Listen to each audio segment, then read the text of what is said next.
Hi, I'm Stephen Ham from Archery Supplies. Well, actually, today I'm standing in Archery Mart. And today I want to talk about how you get people to come to you as far as in a shop. So it's all very well to have fancy displays and fancy counters and have lots of stock, but people need to walk in your door. And how are you going to build the clients coming to your business? And that's kind of what I want to touch on today. So the first thing I want to sort of start with, you can't just buy a whole bunch of archery gear, set up a shop and then hope it's going to sell. Well, you can, and it might be successful. And it would be successful if you've got a whole bunch of archers in that area and you set up a shop which is bigger than the other shops and you are cheaper than the other shops and the other shops don't provide good service. Absolutely, you can be very successful. But I'm talking about if you're in an area, you don't know what the people are, you don't know how many archers there are, you don't really know what's going on. How are you going to build that?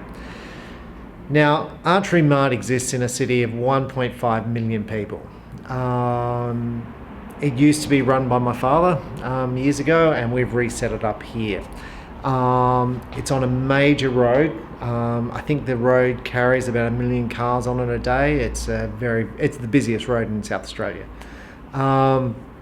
But how do you get people to come into your store?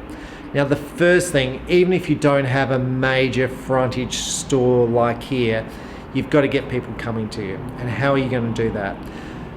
One of the first things about getting people in your door is going to be clubs. You've got to have existing people in archery clubs, and you've got to tell them about yourself. You've got to let them know who you are. You've got to get involved with the clubs. You've got to, coach people, get people into the sport. It's about getting people into the sport. And how do you get people into the sport? Well, in the club I ran in Canberra, I had coaching every Saturday, Sunday. So I coached Saturday, Sunday. I coached Tuesdays, Thursdays. And I wasn't doing this because I wanted to get people in my store. In fact, I didn't really even want to have a store. I was in the IT industry. I didn't want to have an archery business. It didn't really pay. Well, it doesn't pay anywhere near what you earn in the IT industry. So if you're in the IT industry and you're thinking, well, I'll set up an archery business, you're not going to earn what you earn in the IT business, in an archery business. So I wasn't thinking that. I just like shooting. I like coaching people, I like getting people into the sport. And basically from getting all these people in the sport, growing the club, basically my shop started to boom, and word of mouth is critical. If you get one good customer, chances are they're going to tell their mate about how good they are as far as archery. They're going to say, hey, you should try this. Let's go and do this together. Let's go hunting. Let's go target shooting. Let's do stuff together. And that builds.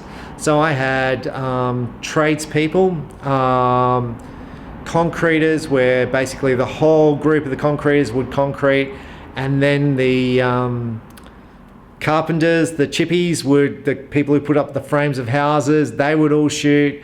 I would have tilers shoot, plumbers shoot, all from the same building trade, and they would all start shooting. So it was when I say existing clientele, I then built all these customers who would just keep coming to me to buy gear, to try new stuff, try new compounds, try new recurves. Basically, word of mouth was huge.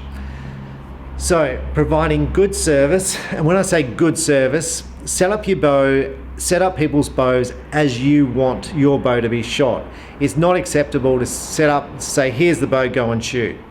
That is not acceptable. They're not going to have a good outcome, and they're not going to come back and say, I love archery. I mean, they may, but it's going to be very unlikely that they do. You need people to say, love the sport, I'm having a really good time doing this, and I want to tell other people about what a good time I'm having doing this. If you can create that environment, then you're going to have a successful business. So the first thing is set up the bow as in the way you'd want it. And it's not like, well, here's a $2,000 bow, here's a $200 arrow rest. You fit the people inside their budget, and you should be able to have success with that kind of bow inside that budget. then you've got to teach them how to shoot. It's not acceptable to hand them the person the bow and they do not know how to shoot. They're not going to be successful, and they're not going to tell people about it. They're going to hurt their arm. They're going to blow up the bow.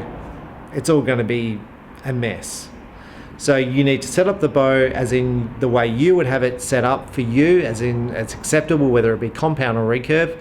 You need to teach them to shoot so they are competent with the equipment.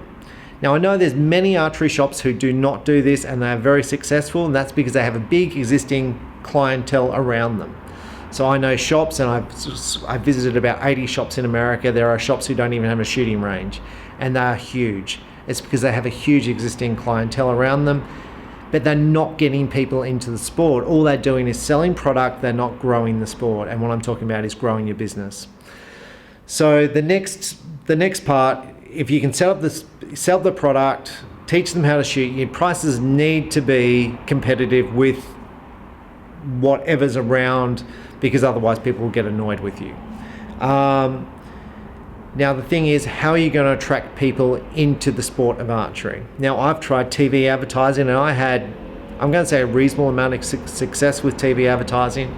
Now I'm not going to suggest it for the regular archery shop, but you can check out what it costs. And these days, I don't know if TV advertising would be as successful as it was when I tried it. So when I tried it, I was paying, I think, $300 for an ad on TV, and I was generally selling one bow from each ad that I was running. But the ads have to be targeted; they have to catch a person's attention, and when I say targeted, it's no use running them all day. They need to be targeted for your target audience, which is generally males in the age profile of 20 to 50, because that's the majority of people who'd be interested in archery. I mean, the target audience of stay-home mums generally don't want to go and shoot bows and go hunting. It's not the demographic. So basically, I target my TV ads in Grand Prix, car racing, sports shows. That's where I ran my ads as far as archery, and I made it eye-catching, exciting, but it's going to cost you. Now, I also tried radio advertising, and I had absolutely no success at all with radio advertising. Once again, it could be the demographic, and I suggest it probably is, but I did try it. You can try magazine advertising. Now, I had reasonable success with magazine advertising. The reason I don't run ads in magazines today is basically I'm busy enough and I can't keep up with the workload. But in the day back when I was starting off, I used to run ads in the hunting magazines, the archery magazines, gun magazines. All those people got people into my store. It got me known, and I would say you don't make much money from an ad. So if an ad costs you $500, you're probably lucky to recover it. But it's the follow-through trade. It's the word of mouth and gets people coming back to you. So $500 out front may not recover money straight away, but it will over time. Now, the other areas where you can promote your business is with staff shooters, sponsored shooters. Now, I sponsor a whole bunch of people. And I'm going to say, I'm not having a go at any of them. I'm going to say it's a bit hit or miss whether you have success. The key thing with having success with sponsored shooters is if they are energetic and they get people into the sport. If they get people into the sport, i.e., let's say they coach people, if they're well known in the club and they like your store, then they'll recommend your store and you'll get follow-up sales from it. So that's what you need if you're going to sponsor someone. I mean, I sponsored a kid in a local club here who didn't have a lot of money, and just because he was a nice kid, he was trying really hard, didn't have a lot of money, so I helped him out. And actually people in that club liked that I did that, so they then, followed me. Now, I didn't know that would happen. I just liked the kid. He was a nice kid, and he was shooting every day, so I was just helping him out. But don't expect if you give a person a $2,000 bow that you're going to see $20,000 worth of sales. That may not occur, and I would say in the majority of cases it does not. But you can help people out and then sort of see what happens. Now, if you can get a club coach who's coaching people and the club's growing and they're getting lots of people through, lots of beginners through, absolutely worth helping out a club coach. So basically getting people in. Now, Archery Mart is on a major road. It's on a busy road. The major thing with being on a busy road is street signage. You need signs out the front which make archery look exciting, which make archery look fun. Now, I don't have this on this building yet, but that'll be the next thing that I'm looking at. So when people drive past, they're like, what's that? And what I'll be looking for is pictures of ladies shooting archery, maybe recurve archers, maybe compound archers, maybe hunting. A variety, I want to showcase a variety of archery shots on the front of the building. So people go, that looks like fun. I haven't thought about that as a sport before. I haven't thought of that as a hobby before. But it needs to be eye-catching. I'm also going to try compound bows with a price tag under it, as far as on signs on the street, because I think that will get people in, because I don't think people would understand how affordable archery gear is. So I'm going to try that.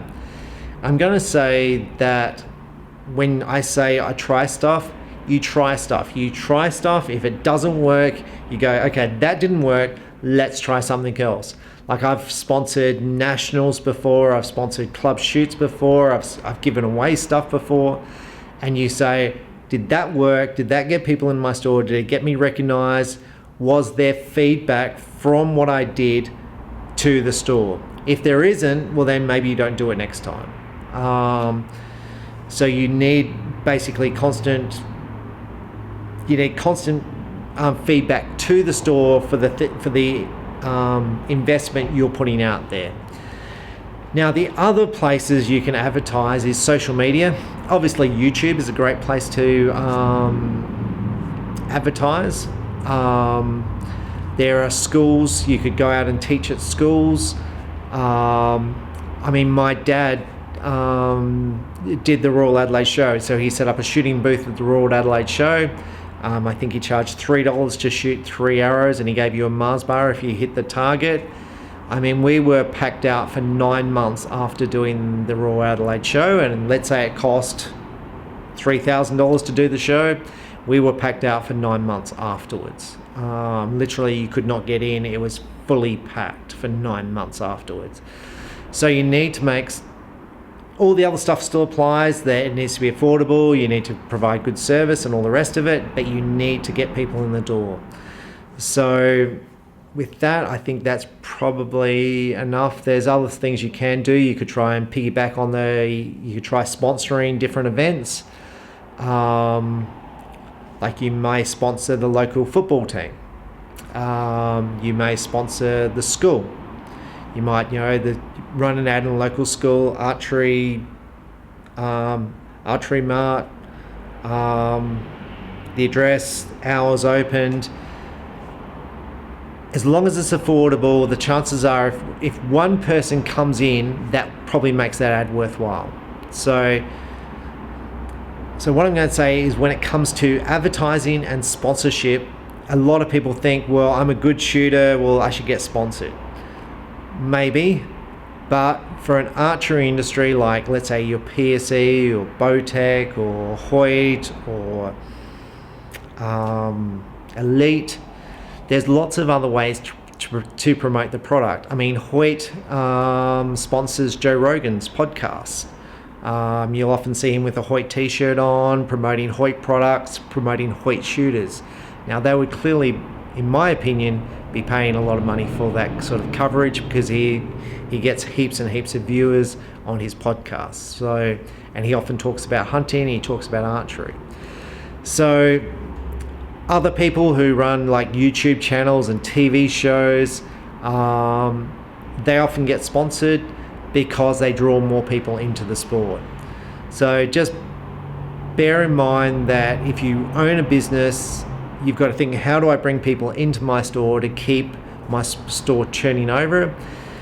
I think it's too often people think, well, I need to price slash my products, I need another brand, I need, and often I do this, often I think, well, let's add a new brand to the store and let's see if that brings more people in. Now, sometimes it does and sometimes it doesn't. So I've had huge success in the past with certain brands which I add to the store, and I'm adding more brands in 2020. But then sometimes it doesn't work at all. So it's a hit and miss thing with adding products to your store.